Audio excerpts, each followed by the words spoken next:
my people, it's me, Anja, my pronouns all she and her, and welcome back to my channel for a new recent reads video. These are the last books that I read in May, basically. So the first book on this list is called The Last Rhee Witch. This book is a middle-grade paranormal contemporary following a young Korean main character who starts to see ghosts at a summer camp. This book is absolutely so excellent and it's so well done. I remember having lower expectations for this book just because with debut books, like, I have to take a risk.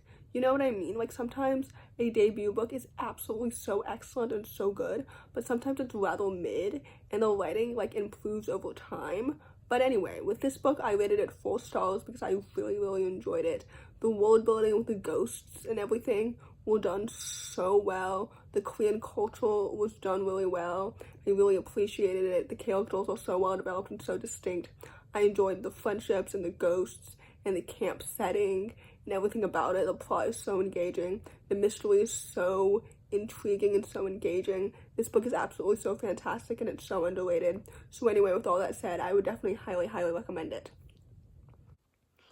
The next book on this list is called Under This Red Rock.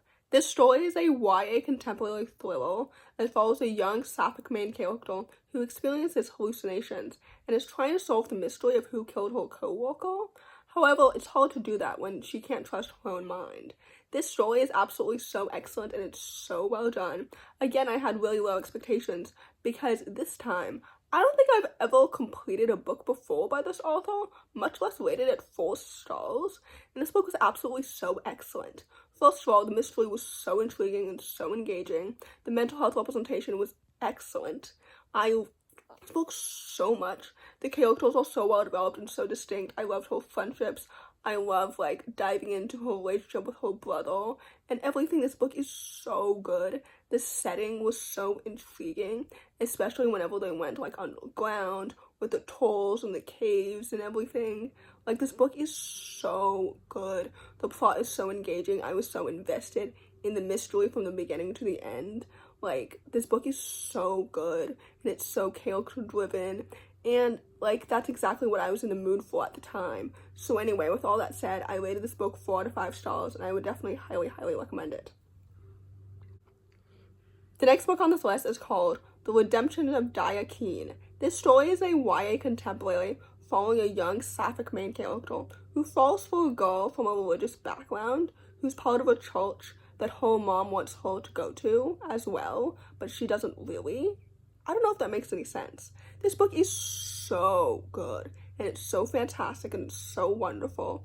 I love reading books about queer characters in a religious setting, but they're not necessarily religious themselves, if that makes any sense.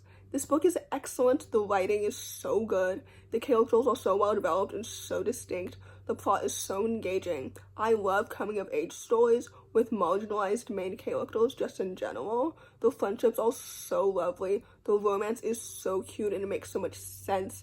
And I love them. I love the trope of, like, a main character, like, falling in love with somebody and, like, romanticizing it, if that makes any sense, and getting wrapped up in them and their world. This book reminds me of, like, All the Yellow Suns and Crash Landing and other books like that. I don't really know if any of that makes any sense, but overall this book was really good and really solid, and I really liked it a lot. So anyway, with all that said, I rated this book 4 out of 5 stars, and I would definitely highly recommend it.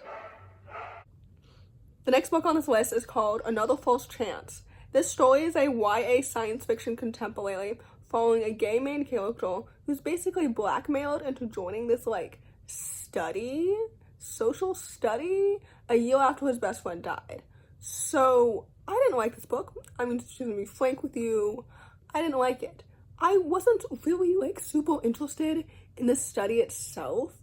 I understand the study itself, like, is an allegory to, like, grief and love and, like, losing the people that you love, especially when you blame yourself for their death, if that makes any sense. Like, the plot was intriguing and the characters were realistic in their actions and everything. But, like, for me, I didn't really love it. And I was more interested, frankly, in the past timeline chapters, which is truly interesting because there were about 5 of those. Then everything else was set in the present. And anyway, without spoiling anything, basically, I didn't love this book. I rated it 3 stars. So take that as you will.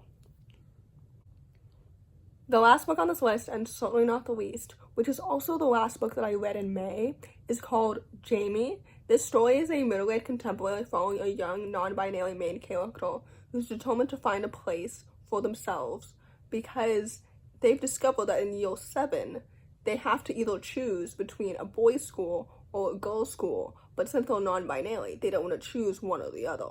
You know what I mean? This book is absolutely so fantastic and so good.